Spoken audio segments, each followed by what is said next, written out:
With protests breaking out on our university campuses across the country, everybody's asking what's going on? What's behind it? The initial impression is that students, innocent students, who are simply looking for justice, are outraged of so many Gazans, innocent civilians being killed. But if that's the case, why didn't they break out in protest after October 7th? Why didn't they break out in protest at many other atrocities going on? The more time passes, the more we dig into it, the more we see, no, this is not a spontaneous, emotional reaction. It's planned, it's insidious, it's strategic. I've read very reliable articles that 20 years ago, this was already being planned in PR firms of the West, being funded by billions of dollars of the Muslim Arab world, understanding that American minds are fickle. And if you can capture the media and the universities and Hollywood, you can sway American opinion. We'll talk more about that later. So it's vital that we all understand the forces at work here. I remember an attorney calling me, this was before the war broke out, before October 7th. And he asked me if I would join him. He was an attorney that represented Black Lives Matter. He asked me if I would join him on a march. He knew me, he had come to my classes. I know him quite well, very good man, but somewhat misguided. And he was like setting me up. He wanted to challenge me, test me. So I said to him, Richard, let me ask you something.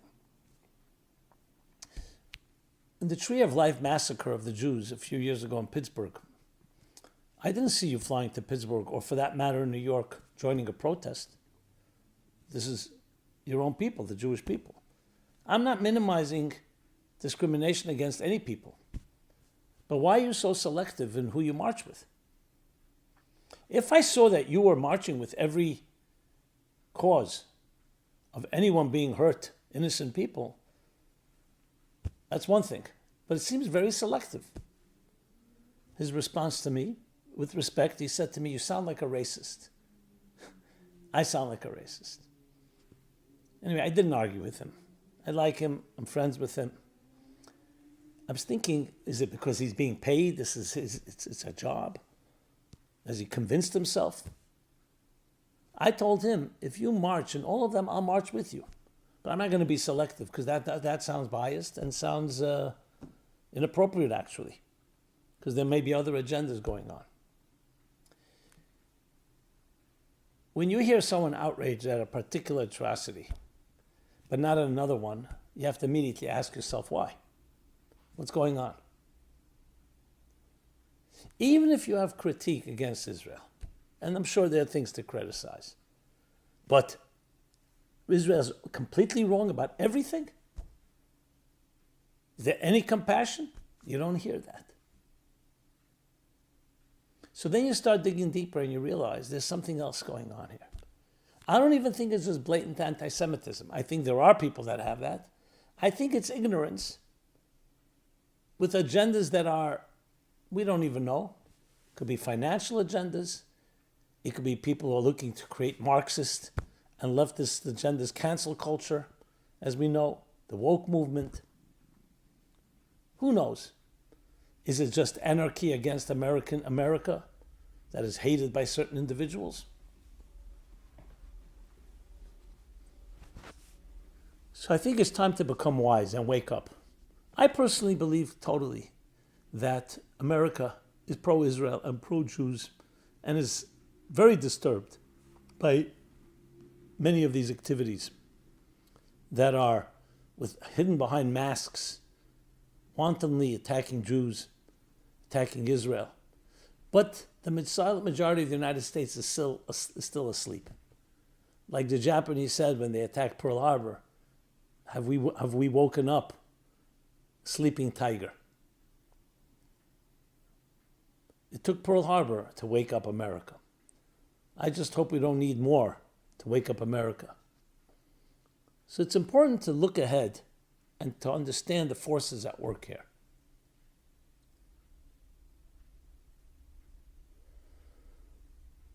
You know, what I cannot fathom for the life of me, after all we've been through in history, wars, it seems like a very simple equation.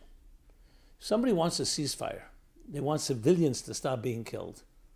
Let's call them innocent civilians, even if you want to call them that. There's a simple way to do it. It's called surrendering. You attacked Israel. You attacked over 1,200 men, women, and children in the most horrific, savage fashion.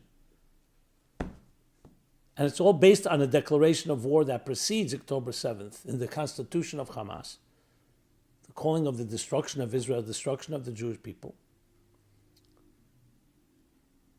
And until you don't revoke that, until you don't stop that, until you don't surrender unconditionally and return all the hostages unconditionally. And unconditional surrender means that the winner dictates the terms, as it was at the end of World War II. Then what else is there to talk about? Why is there negotiation altogether? The narrative has become so skewed. That's what universities and honest men and women of the country should be protesting. The call for surrender. And everything stops. It could have stopped months ago. The cynicism and so many people buying into it.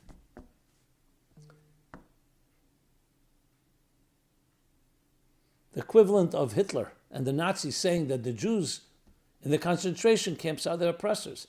Hitler actually said that.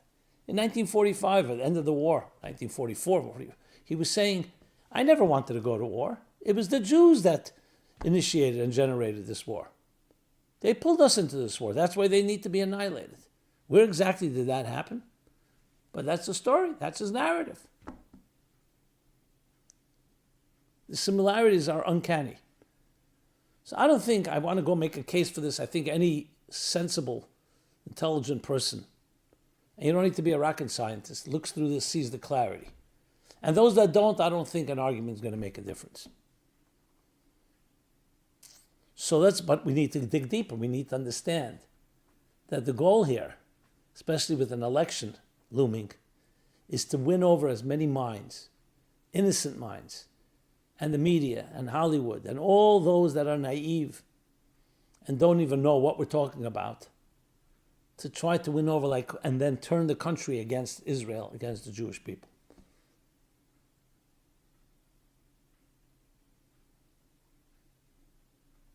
That's what's going on behind the scenes. And that's why you find students who don't even have a clue why they're marching. And that's why they're hiding behind masks. If it's such a good cause, why don't you just be upfront about it? Why does it have to have a terror element to it, a violent element of foreboding, fear? That's not coming from a sign of, in Vietnam, for example, the protests were all open. Nobody hid behind masks. I understand there'll be all kinds of excuses. So absolutely this is an assault of extreme Muslim fundamentalism against the United States, no different than 9/11 was an assault against our freedoms. Then America woke up, at least for a while, because it was clear, it was a blatant attack.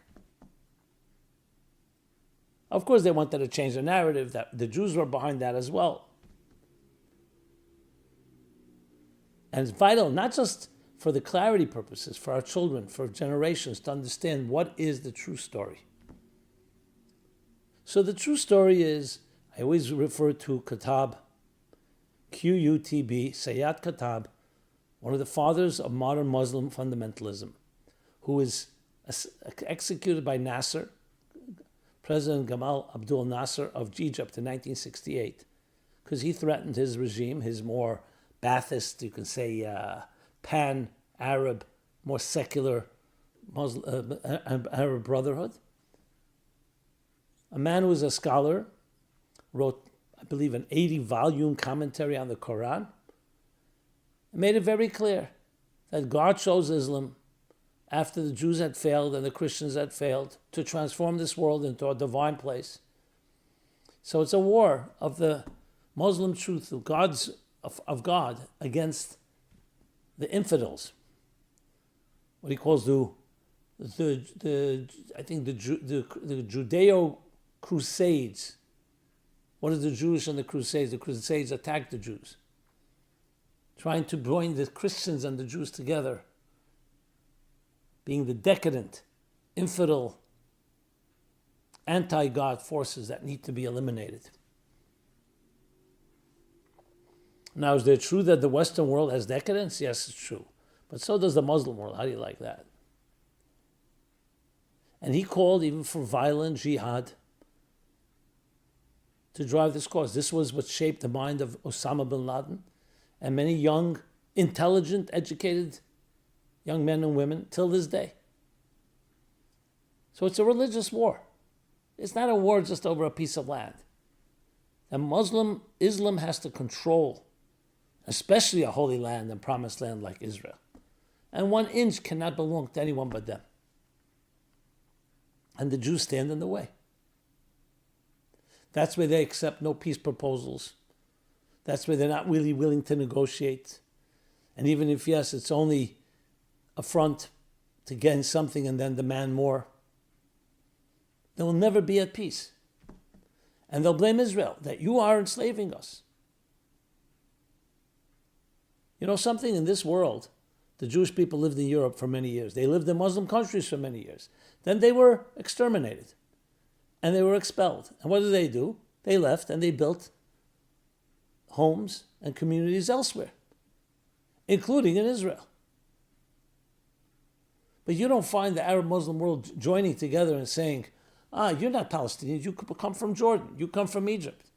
No, Egypt is building a wall, not allowing these innocent civilians to come, at least temporarily give them refuge. Where's the humanitarianism in that? Because it's convenient, very easy. Just keep them in this concentration camp. Don't let them out and blame Israel for it all. It's clear as day. So understanding the deeper roots of it all is understanding, yes, there are elements in Islam that are at war with the Western world. Iran believes that firmly. You start asking, what is their irrational hatred of the United States? It comes down to ideology and religion. What does Iran want? It wants dominance. Islam is going to have to learn, just as Christianity did, that we will have to find a way of being harmony with the other children of Abraham. And your religious passions are all beautiful, but they have to be harnessed in peaceful ways. But we're not there yet. There are wars to be fought. And the United States, interestingly, for its own political agenda, generally is on the right side.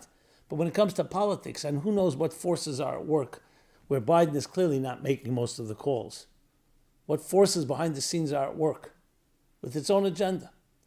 But the American public, wake up. And we wake up through ballots, through voting. We wake up by speaking up. So in many ways, this is a blessing in disguise because people are coming out of the woodwork. Well, let's find out where the funding is coming from. Follow the cash.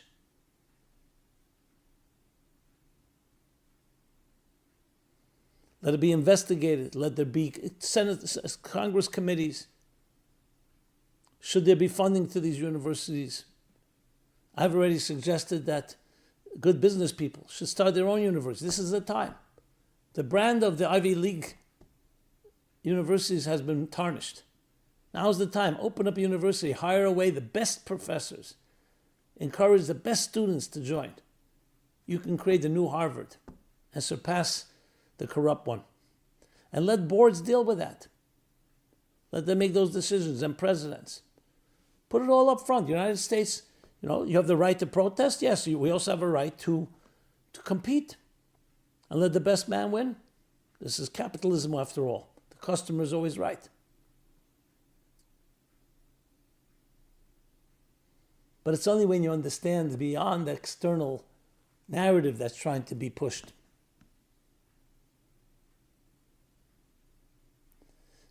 Israel and the Jewish people are a necessity for the entire world. That's why we're here almost 4,000 years. We brought the most cherished values to the world, and we continue to endure. Perfect? No. Plenty of mistakes have been made. But we need to learn from World War II.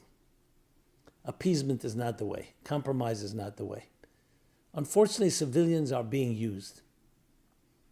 I'm not going to get into the debate whether everyone's a civilian, where Muslim sympathies, even those that may not be the ones ready to rape and burn innocent men, women, and children, but there's a sympathy because Muslim ideology. I remember being in a hotel in Jerusalem, and many of the workers there are Muslims, Arab Muslims from East Jerusalem, from different areas in Israel. Treated very well, paid well. So, as someone who has done interviews and comes from a media family, I decided to interview a few informally. And I asked, do you like your conditions here? Yes. Are you treated respectfully? Absolutely. Any discrimination? No. Pay? Excellent. What would you be paid if this was under Palestinian control or Arab control, whatever you want to call it? $1, 1 penny to the dollar. And what would you prefer? Who should control Jerusalem? Everyone said the same thing.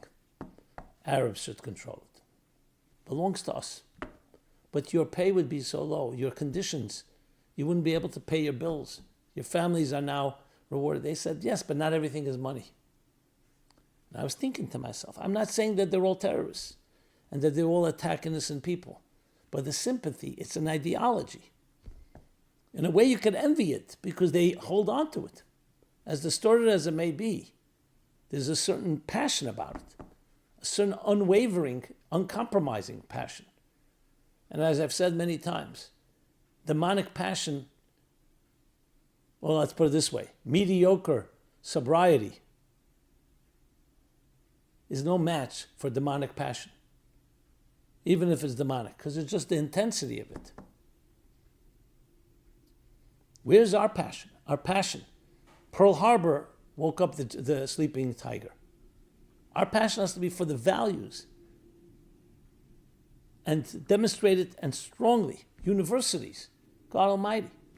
The universities should be beacons. Instead of just finding excuses and these lame defenses, and when necessary, commencements are being canceled. Instead of all that type of defensiveness, get up and say, we are universities of the United States of America, the land on the hill, the kingdom, the palace, the castle, the land on the hill, thinking of Abraham Lincoln's words, to bring light onto nations of what is morality, human rights, freedoms, which of course all come from the Bible, from the Torah, from Judaism. That's what we should say. What do you stand for? Instead of this timid approach, which is, as I said, lame and weak. Where are our leaders? I've not heard one speech, not from the president, not from a vice president, not from leaders, that says that. Declare that. That's what we're standing for. That's what this war is really about. The moral clarity, a moral compass. And everybody is subject to it, not selective demonstration, not selective critique. But politics, money, power, all come into play. And we forget what those crystallized values are.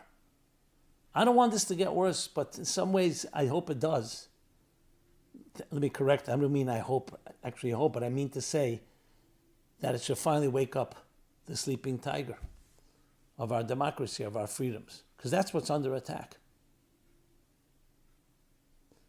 And I am a believer that Islam can be transformed. Or I'd rather say, can be harnessed the way it should be harnessed, can be tamed. Christianity was a very violent religion for who knows how many centuries, wreaking terror and havoc across Europe. Look at the battles, the wars between the Catholics and the Protestants, and of course against the Jews and against the Muslims and so on. The Crusades, all in the name of religion, all in the name of faith. But time passed, reality check, market correction, and it was tamed and created a beautiful country like the United States. But we're losing sight, we have lost sight of our mission, of our calling. It's time to reclaim that. That's what's needed here. This is not a war against Hamas per se. Their war is against our way of life and our freedoms. And they're abusing it and exploiting it by saying, oh, freedom of it. Would there such protests be allowed in any Muslim country? So they're using our freedoms against us. So it's a time to wake up and say, here's the war. The war is not for Israel against the Muslims. The war is for God. The war is for morality. The war is for human rights. The war is for decency. And there are ways you deal with grievances. The cynicism, the pain. When I see these Muslim and Arab men, women, and children crying in Gaza, my outrage is against their captors, their leaders, who want to subject them to that, and they want everyone to see that, and then they blame Israel. Remember that story in the hospital? Immediately Israel was criticized. And they found out it was a missile that came from the Arabs in Gaza. But that was quieted down. No one talked about it because it didn't fit the narrative. My friends, my cousins, of all backgrounds, Jewish, Christian, Muslim, Buddhist, you name it, atheist, agnostic, it is time for us to rise and declare once and for all what is absolutely inalienable rights, self-evident ones, that we're all created equal and we all created in the divine image, and as such have a unique role to play in this world, in God's plan. And we need everybody else. We all complement each other. Instead of seeing the other as an enemy, they're part of your organism. Under the eyes of God, we're all part of one family. Where's that voice? You just don't hear it. I wish I could say my platform is as big as the President of the United States. But that should be the message. Instead of what we're seeing. Lame is not even the word. I feel it's like, what's the word? Emasculated. It's embarrassing. But as long as nobody speaks up, it's the blind leading the blind. Absolutely. So I hope that we all understand the gravity. That yes, we are in historic times. The most eventful event, do you say it that way? Most eventful experience in our lives. It's time for us to rise. If you feel the same way, do something about it. Speak up, share. All in a civil way, in a pleasant tone, but with clarity, with absolute clarity. And let's define what a truth is and what's a lie. And it doesn't matter how many people yell on the different the pundits shows. Yelling doesn't mean anything. Let's look at each argument for its own merit. And you'll always see the end story is who is really representing what is just, what is right. It is a historic opportunity.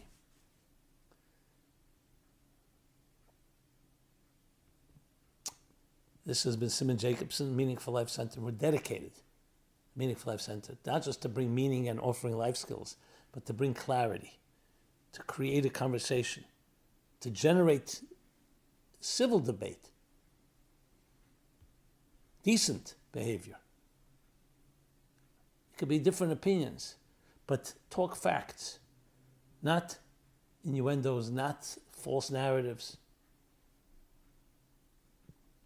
And hopefully we can shift the needle and tip the scales and actually bring personal and global redemption to this world. Thank you so much. Check us out at meaningfullife.com. Subscribe to our offerings, to our growing YouTube channel. Please share, and I'd love to hear your thoughts, feedback, comments, suggestions.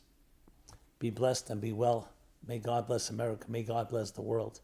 May we experience in complete, lasting, and enduring, and peace forever in a new world order that we all, grassroots, help initiate.